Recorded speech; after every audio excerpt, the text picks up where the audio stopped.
হচ্ছে 250 জি স্যার 250 50 50 50 এটা হচ্ছে ব্রিজ, ঠিক আছে। এটা আমরা ফার্স্ট সেন্টার, এটা হচ্ছে ব্যান্ডিংয়ের সেন্টার। এটা এখান থেকে ধরবো সেন্টার টু সেন্টার, ঠিক আছে, সেন্টার টু সেন্টার। পরে ফার্স্টে আমরা কি এটা লক করব, এটা লক করার পরে এটা নিব, এখানে দিব। ফার্স্টেরটা কোনো ওয়াটার লেভেল দেওয়া লাগবে না, ঠিক আছে।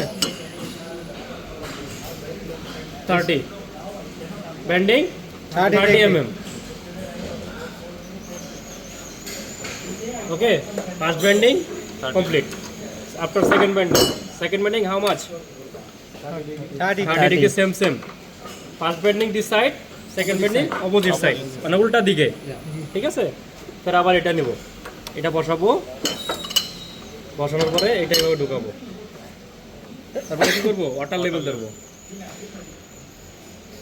ওয়াটার লেভেল, ঠিক আছে। সেম 30, ওকে, ফিনিশ। তাহলে দুইটা মার্কিং শেষ। তারপর আরেকটা আছে সেম, এটা কোনো উল্টা হবে না, হ্যাঁ, মানে ওই বরাবরই আসবে এটা, ঠিক আছে। এভাবে দিব, এভাবে লক করবো। দেখো আমি কেমন লক করতেছি, হাতটা দেখো, হাতটা ফলো করো, ঠিক আছে। এটা নিব, আবার ওয়াটার লেভেল ধরবো,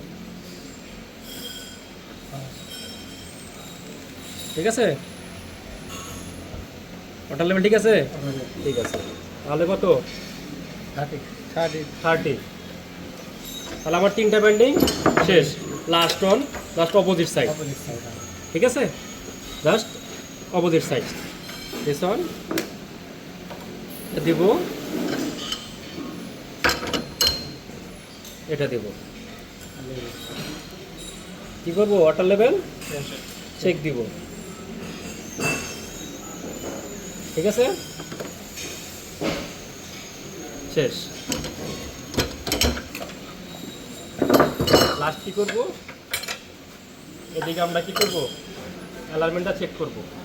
যেমন একটু বেশি হয়ে গেছে, সেক্ষেত্রে আমরা এখানে হালকা করে নিয়ে অ্যালাইনমেন্টটা ঠিক করব। পরে এখানে বসাবো, ঠিক আছে। কোনো আপ ডাউন করে, কোনো আপ ডাউন করে না।